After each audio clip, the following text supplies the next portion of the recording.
Bismillahirrahmanirrahim. Assalamualaikum warahmatullahi wabarakatuh. Bagaimana kabarnya anak-anak? Semoga hari ini dalam keadaan sehat ya, dan siap untuk belajar. Baiklah, sebelum kita memulai pembelajaran kita hari ini, alangkah baiknya kita awali dengan berdoa. Berdoa dimulai, berdoa selesai. Kemudian sebelum kita belajar, alangkah baiknya anak-anak tadarus dulu atau tilawah dulu ya. Oke, silahkan untuk tilawah ya. Kemudian bisa melanjutkan untuk menonton video dari ustazah. Oke.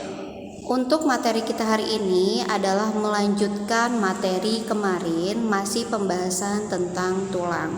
Dan untuk subbab hari ini adalah temanya hubungan antar tulang. Nah, jadi setiap tulang itu kan pasti dihubungkan ya, dihubungkan agar dia bisa membentuk suatu struktur. Misalkan lengan, rangka atas kayak gitu, rangka bawah atau apendikular atas atau apendikular bawah itu kan terdiri dari beberapa tulang yang disatukan. Nah, hubungan antar tulang, nah ini ya, hubungan antar tulang disebut dengan artikulasi. Hubungan antar tulang yang memungkinkan pergerakan disebut persendian. Ya, pembentukan sendi dimulai dari perbesaran kartilago. Kedua ujungnya dibungkus oleh jaringan ikat yang disebut dengan kartilago artikulasi. Nah, kedua ujung kartilago membentuk sel tulang ke arah dalam, namanya tulang artikulasi. Kemudian, nih ya, kedua ujung tulang dan kartilago artikulasi dibungkus oleh membran sinovial, yang mana nanti menghasilkan minyak sinovial atau pelumas tulang ya. Nah, pelumas ini yang mana nanti akan berkurang ketika terjadinya pertambahan umur atau semakin tua, pelumasnya itu semakin sedikit. Makanya ada beberapa di antara orang tua kita yang sering merasakan nyeri sendi. Paham ya, Nak ya? Nah, coba kalian perhatikan strukturnya. Ini tulang 1, ini tulang 2, mereka dihubungkan ya. Nah, ini kakak lihat di sini, ini adalah tulang rawan persendian. Kemudian yang di tengahnya itu adalah rongga sendi yang mana berisi cairan sinovial yang tadi ustazah maksud ya. Kemudian di luarnya itu terbentuk membran sinovial. Nah, sebagai pembungkusnya ya. Nah, terbentuk membran sinovial. Kemudian setelah membran sinovial adanya mangkuk sendi yang mana bagian paling luar yang membungkusnya, gitu ya. Sehingga tulang satu dengan tulang lainnya bisa terhubung kayak gitu ya, dan bisa bergerak ya. Oke. Nah, hubungan antar tulang dibagi menjadi 3 seperti yang di peta konsep awal kita bahas ya. Yang pertama ada sendi mati, yang kedua ada sendi kaku, yang ketiga ada sendi gerak. Nah, untuk sendi mati, kenapa dia dikatakan mati? Karena antar tulangnya tidak bisa digerakkan. Kenapa kayak gitu ustazah? Karena dihubungkan oleh serabut jaringan ikat yang mana ini sifatnya kaku dan membuat tulang-tulangnya tidak bisa digerakkan ya. Contohnya mana? Hubungan antar tulang tengkorak atau suturas. Nah, ini ya, tulang ini tuh tidak bisa digerakkan, jadi dia kokoh saja. Kemudian ada sendi kaku. Nah, sendi kaku ini memungkinkan sedikit pergerakan karena antar tulangnya dihubungkan oleh kartilago sehingga dia masih bisa gerak nih walaupun terbatas ya.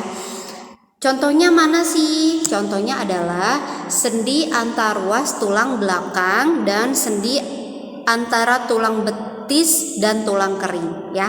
Itu contohnya. Kemudian yang ketiga adalah sendi gerak atau nama lainnya adalah diartosis ya. merupakan sendi yang tidak dihubungkan oleh jaringan ikat sehingga tulangnya dapat bergerak bebas ya, kayak gitu. Jadi nggak ada jaringan ikatnya. Nah, kemudian tersusun dari apa sendi gerak ini? Yang tadi yang kita sudah bahas tadi di awal. Ini nih. Nah, yang ini ya, strukturnya seperti ini ya. Struktur sendi, karena dia ada sendinya, tidak ada jaringan ikatnya ya. Nah, sebentar. Nah, tersusun atas mangkuk sendi. Mangkuk sendi itu tadi yang paling luar. Bonggol sendi itu masuk ke dalam mangkok sendi. Pembungkus sendi atau ligamen membungkus bonggol dan mangkok sendi. Kemudian cairan sendi atau cairan sinovial, yang mana dia melumaskan sendi sehingga ketika sendi bergerak maka itu ada pelumasnya ya.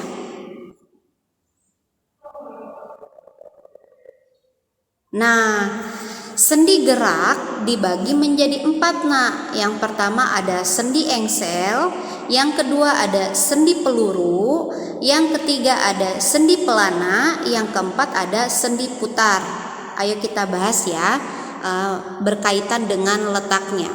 Sendi engsel adanya di sini nih Kak. Nah, ya. Kemudian sendi peluru adanya di sini. Nih ya. Kemudian sendi putar adanya di sini, ini ya. Nah, kemudian sendi pelana adanya di sini, ya, di pergelangan tangan ya. Oke.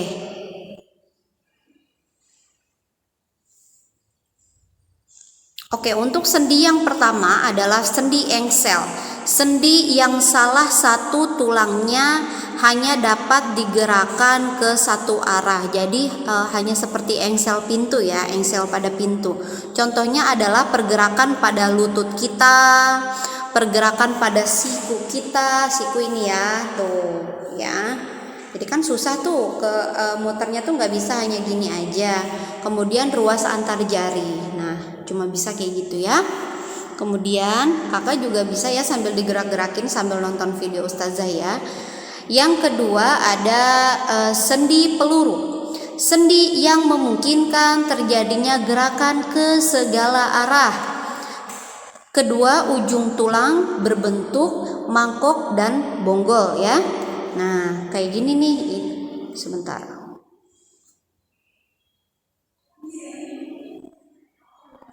Nah, ini mangkoknya, ini bonggolnya ya.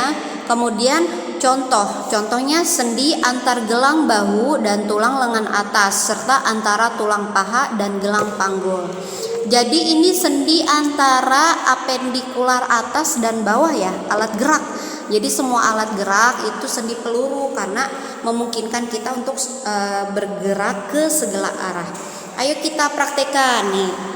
Kelihatan gak ya ustazah ya? Nah, jadinya kan ke segala arah tuh maksudnya bisa diputar ke segala arah ya Kak ya. Bisa diputar ke segala arah. Kaki kita juga sama, bisa diputar. Boleh kakak putarkan, ustazah juga putarkan ya. Oke.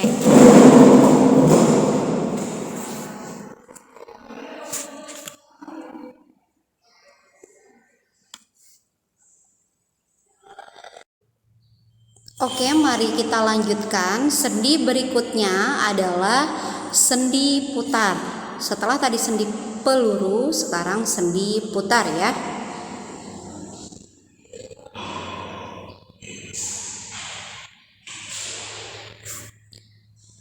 Nah, sendi putar memungkinkan gerakan memutar ya.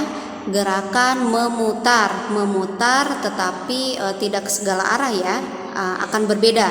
Contohnya di mana sih? Contohnya adalah sendi antara tulang atlas dan tulang leher. Jadi ada di sini nak. Nah, ada di sini. Nah, sehingga kepala bisa berputar ke kiri dan ke kanan. Bentuknya seperti ini ya. Nah, ya. Oke, kita coba untuk praktekkan sendi putar. Kepala bisa bergerak ke kiri dan ke kanan. Gini, ke kiri, ke kanan. Kemudian kita juga bisa memutar gini ya. Nah, tapi tidak ke segala arah karena kita nggak bisa muter kayak film horor gitu, nggak bisa ya. Jadi cuma segini dan ke sini ya. Ya, paham ya kira-kira ya? Jangan banyak-banyak nanti pusing. Oke, sendi selanjutnya adalah sendi pelana. Nah, sendi pelana ini adalah kedua ujung tulang yang membentuk sendi berbentuk seperti pelana ya, dan berporos dua. Contohnya adalah sendi tulang ibu jari dan antar tulang telapak tangan dan ruas tangan jari, sehingga bisa bergerak seperti ini, hanya seperti ini ya. Ya, bentuknya seperti pelana gitu ya. Nah, contohnya adalah ini nih. Maksudnya seperti pelana itu seperti ini ya. Dan tulangnya yang ini. Sehingga pergerakannya hanya bisa seperti ini.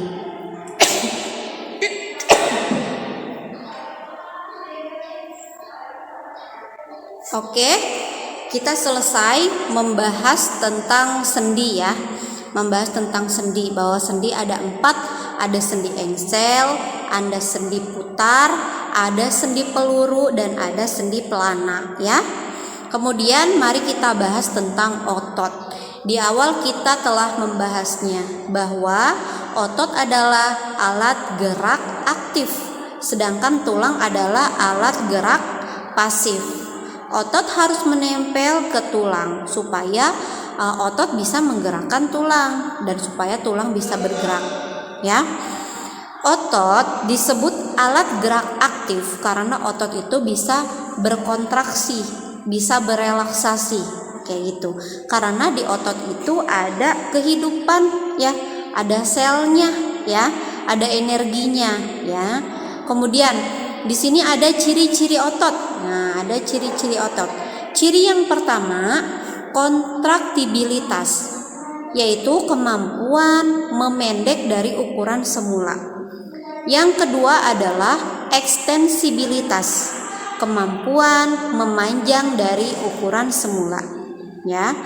Kemudian ada elastisitas, kemampuan kembali ke ukuran semula. Ya.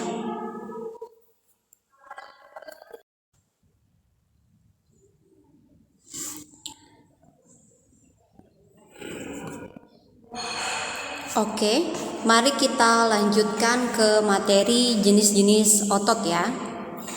Nah, jenis-jenis otot itu ada 3. Yang pertama adalah otot lurik, yang kedua adalah otot polos, yang ketiga adalah otot jantung ya. Nah, otot lurik ini ciri-cirinya adalah memiliki garis gelap terang. Nah, garis gelap terang itu apa sih? Itu adalah aktin dan miosin ya, atau otot serat lintang. Itu nanti kalian akan belajar di jenjang selanjutnya atau di SMA ya. Apa sih aktin miosin itu? Nah, aktin miosin itu secara umumnya adalah komponen penggerak otot. Ya. Kalian juga boleh lihat di Google gimana sih cara aktin miosin bekerja untuk menggerakkan otot ya.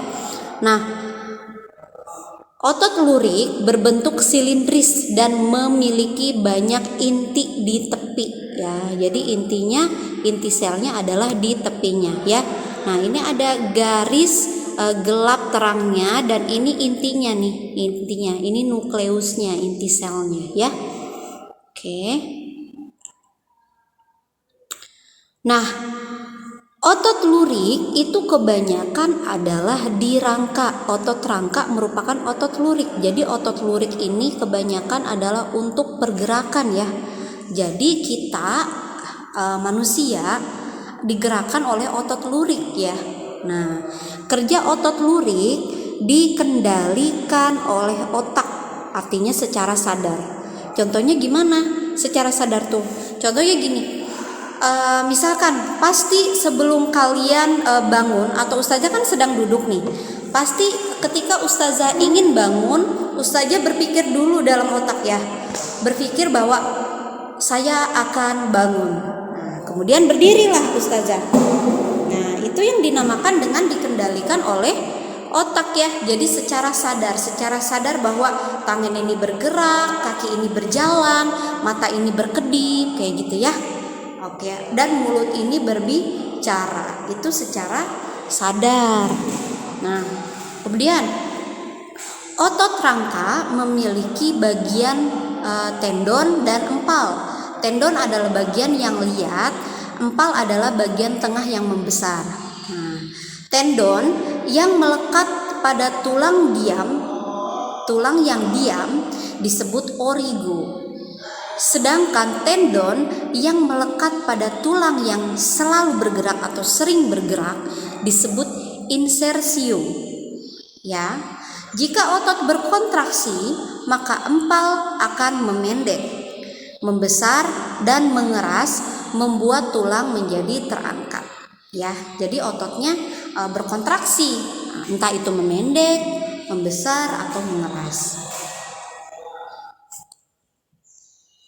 Kemudian jenis otot yang kedua adalah otot polos.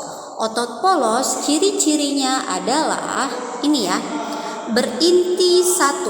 Ya, berinti satu. Jadi setiap perpanjangannya itu intinya cuma satu. Nah, ini nih intinya nih, nukleus ini ya. Kemudian berbentuk gelendong dengan kedua ujung meruncing ya. Jadi setiap ujung yang runcing ini intinya satu nih. Nah, ini gelendong tuh seperti ini ya, dengan ujung yang runcing. Kemudian bekerja secara tidak sadar atau otonom. Nah, kemudian kerjanya itu lambat, tidak seperti otot lurik. Otot lurik cepat. Contohnya kita bisa berlari cepat ya. Tapi kalau otot polos tidak. Kemudian tidak cepat lelah karena kerjanya di dalam ya. Nah, kalau otot lurik kan cepat lelah ya, karena kita juga bergeraknya juga lumayan cepat gitu ya.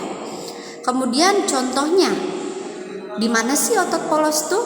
Nah, perlu kalian garis bawahi dan perlu kalian catat, otot polos itu kebanyakan berada di organ tubuh bagian dalam. Contohnya adalah organ-organ pada sistem pencernaan, organ-organ pada kelamin kita, organ-organ pada sistem ekskresi, dan organ di pembuluh darah. Maksudnya pembuluh darah kita dilapisi dengan otot polos ya. Nah, kenapa sih? Nah, pertanyaannya gini ya,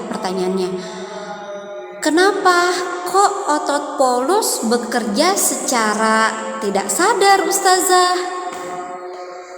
Oke, ustazah nanya gitu ya, kenapa kok otot polos kerjanya secara tidak sadar? Coba kakak bayangkan. Kalau otot polos kerjanya sadar, maka organ-organ yang ada di dalam harus dengan perintah otak supaya bekerja. Ya, itu akan membuat otak kita menjadi terlalu sibuk kan. Masa organ dalam saja itu harus dengan perintah otak kita. Tapi karena otot polos atau organ dalam itu bekerja secara tidak sadar, maka semua organ di dalam tubuh kita itu bekerja dengan sendirinya tanpa perintah otak. Bayangkan kalau dengan perintah otak ya, bayangkan. Misalkan ustazah menelan makanan, ustazah telan makanan, otak menyuruh untuk makanan lewat ke sini. Ketika makanan di lambung, kalau otak belum nyuruh buat makanan diolah, maka makanan belum diolah. Bayangkan kalau seperti itu ya. Kalau otak belum menyuruh untuk terjadinya penyerapan pada usus halus, maka makanan kita belum bisa terserap oleh tubuh. Bayangkan ya. Jadi Allah sudah menciptakan sesuatu berdasarkan fungsinya. Ya, jadi organ-organ di dalam tubuh kita itu bekerja dengan otonom. Ya, jadi dengan tanpa secara tidak sadar. Jadi semuanya sudah bekerja dengan autopilot. Ya, dengan berbagai kegiatannya tanpa kita tahu, bahkan kita tidak mendengar suaranya, ya. Oke.